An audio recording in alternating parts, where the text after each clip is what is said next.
Undang-undang ITE sering muncul di berita, terutama kalau ada kasus ujaran kebencian, pencemaran nama baik, atau penyebaran hoaks di internet. Tapi, apa sebenarnya isi Undang-Undang ITE? Dan bagaimana pengaruhnya ke kita sebagai pengguna media digital? Yuk kita bahas bareng-bareng. Undang-Undang ITE atau Undang-Undang Informasi dan Transaksi Elektronik adalah payung hukum bagi aktivitas digital di Indonesia. Undang-undang ini pertama kali diberlakukan pada tahun 2008 melalui Undang-Undang Nomor 11 Tahun 2008.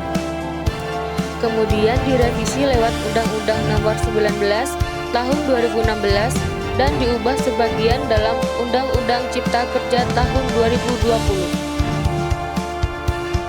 Undang-undang ini mengatur berbagai hal, mulai dari transaksi elektronik, dokumen digital, hingga pelanggaran di dunia maya, seperti pencemaran nama baik, penipuan online, dan penyebaran konten ilegal.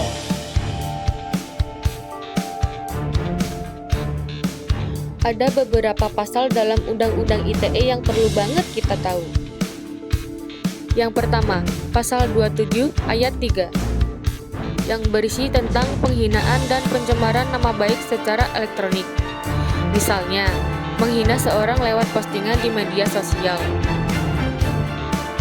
Yang kedua, Pasal 28 Ayat 2. Yang berisi tentang penyebaran informasi yang menimbulkan kebencian atau permusuhan berdasarkan SARA.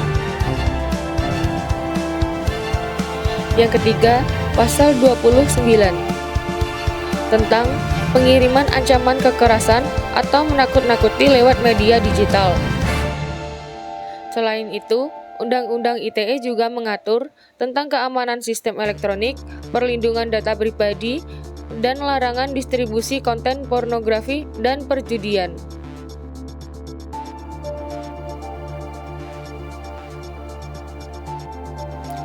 Kita sering melihat bagaimana Undang-Undang ITE digunakan dalam kehidupan sehari-hari. Contohnya, seperti kasus seorang warga yang mengeluhkan layanan rumah sakit di Facebook, lalu dilaporkan dengan tuduhan pencemaran nama baik. Selanjutnya adalah kasus penyebaran hoaks soal vaksin yang mengganggu ketertiban umum. Dan kasus ancaman pembunuhan yang dikirim lewat pesan WhatsApp. Semua contoh tadi menunjukkan bahwa apa yang kita ketik dan unggah di internet bisa punya konsekuensi hukum.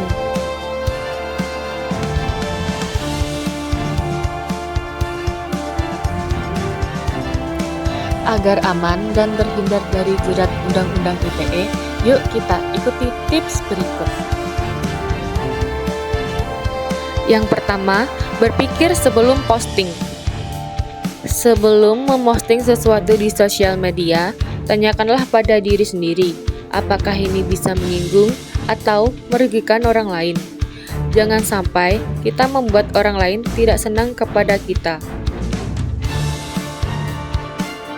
Yang kedua, verifikasi informasi. Jangan sebar berita yang belum jelas sumbernya. Banyak berita palsu atau hoaks yang tersebar karena orang tidak berpikir kritis saat membagikannya.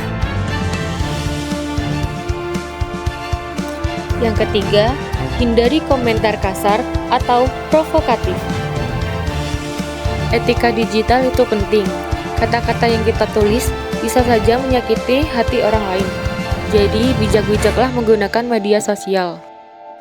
Yang keempat, hormati privasi orang lain. Jangan unggah data pribadi, foto, atau video tanpa izin. Ingat, internet bukan ruang bebas tanpa aturan.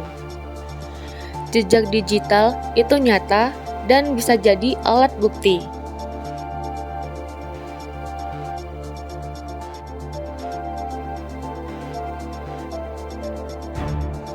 Undang-Undang ITE juga mendapat kritik karena dianggap bisa membungkam kritik atau kebebasan berekspresi. Karena itu, pada tahun 2021 dilakukan revisi terbatas.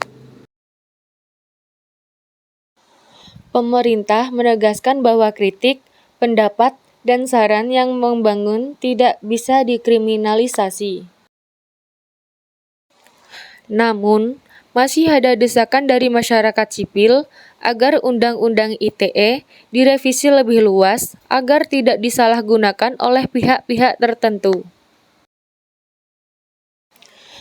Kesimpulannya, Undang-Undang ITE dibuat untuk melindungi kita dari kejahatan digital, tapi penggunanya harus adil dan bijak. Kita sebagai pengguna internet juga harus cerdas, bertanggung jawab, dan selalu menjunjung etika. Gunakanlah jempolmu untuk hal positif. Karena sekali salah ketik bisa fatal akibatnya.